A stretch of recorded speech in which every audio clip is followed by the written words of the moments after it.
a Biden-Harris presidency would be a continuation of the 8 years of Obama's time in the White House.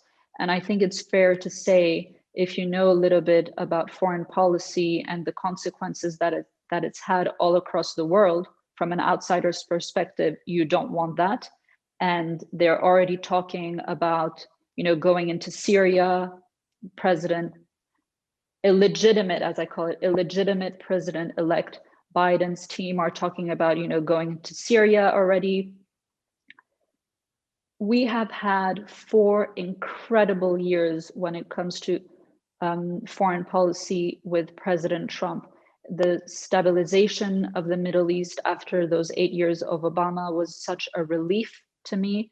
You look at the peace agreements between Israel and the different nations in the region. I mean, you weren't born either, but I'm sure you know about, the 3 no's in Khartoum, Patrick, where all the leaders of the Arab League got together and said, no peace with Israel, no recognition with Israel, no negotiation with Israel, right?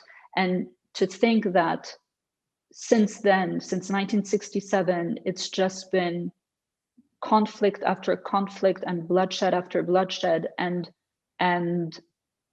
President Trump comes in and he was able to bring all these people together at the table to strike peace agreements. And he hasn't started any new wars since taking office, which people, said that it would be the end of the world if President Trump became president. And just I urge people to properly go and research, just in terms of foreign policy, the stark contrast and who at the end of the day ushered in more peace, President Trump or Barack Obama.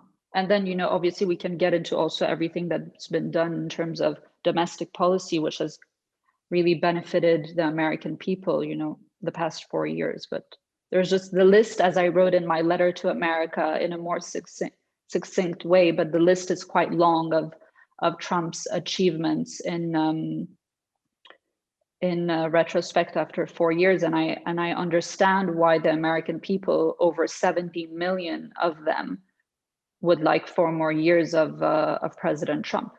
I'm not American, and I want 4 more years too. Here's my question for you. If Trump was able to do what he did with UAE and Israel, 25 years flight, Kushner was on it, unbelievable, history in the making, something nobody expected to happen. Why is Netanyahu in the making?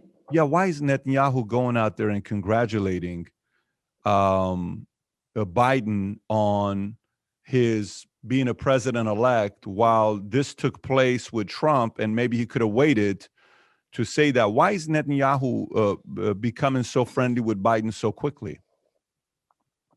That's a good question. The first wave of world leaders who congratulated illegitimate President-elect Biden were Trudeau, Macron, and Boris Johnson, which already was quite, shocking in and of itself. And I believe Netanyahu's message came a couple of days after, but apparently, I think as of yesterday, he retracted and came out stating, that we had to wait and see what happens with this fraud things. But it's quite telling. One thing that is positive throughout this whole process, for me, is that it's exposing a lot of what is wrong with the system and who is part of that said system and who is not. And I'm very encouraged, to see the leaders of Hungary or Poland or Brazil, even the president of Mexico refused to congratulate fake president-elect Biden. So I think a lot of things have been revealed in this process, which undoubtedly needed to be brought to light in order for a full cleanup to take place. And this is what, I'm looking forward to. I have faith, that the proof will be taken to court and that it will be irrefutable.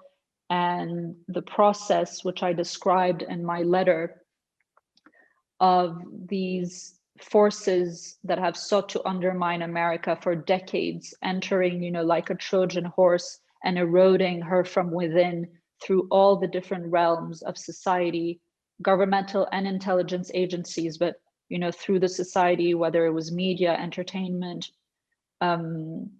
news, the media culture, where you've had people very intent on bringing America down. And this is the main reason why I support the president, because I truly believe that this is what he set out to do, is to clean out the deep state, the swamp, the globalists, the cabal, whatever name you want to call them, but people who, for their own reasons and for their own personal benefits, need for America's standing to be brought down to the level of certain other nations. Last question before we get into speed run and wrap up the interview is, what are the likelihood of a 9/11 happening again in America? What's the likelihood of us having another incident like 9/11 in U.S.? This is a very good question. Lieutenant General Flynn, when he was working with the Obama administration, couldn't understand certain of the policies that Barack Obama was putting in place with regards, to ISIS in the Middle East, with regards to what was happening domestically as well with certain cells. There was lots of things in terms of not handling Islamists in a way that would protect America's interests and national security. Very valid. He had very, very valid questions, Lieutenant General Flynn, and questions that really bothered Obama to the point that he was, relieved of his functions, and the bravery of this man cannot be overstated, because he went and spoke in media about what was happening and all of that. So when you look at America and you see these organizations such as CARE and others, and how the Muslim Brotherhood has embedded society, this American society, and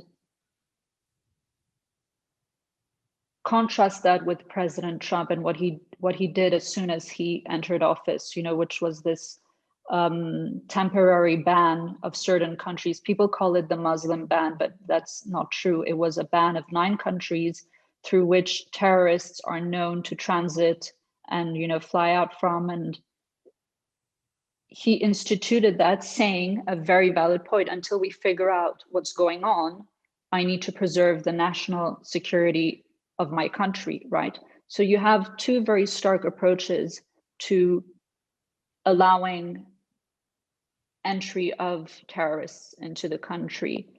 And what I mean by there are more chances of a terrorist attack happening on US soil is that what you need to do, and which is what we've failed to do here in Europe, thanks to Angela Merkel and others who decided to completely open the floodgates and allow all the terrorists to come in. This is what needs to be done. You need to close the borders and properly vet the people that are coming in. And this is not racist, right? This is common sense of protecting the citizens of your own nation. And this is what I appreciate with President Trump, is that he is putting the security of his nation first. And this has not been the case with Barack Obama, and this will not be the case with a Biden-Harris administration.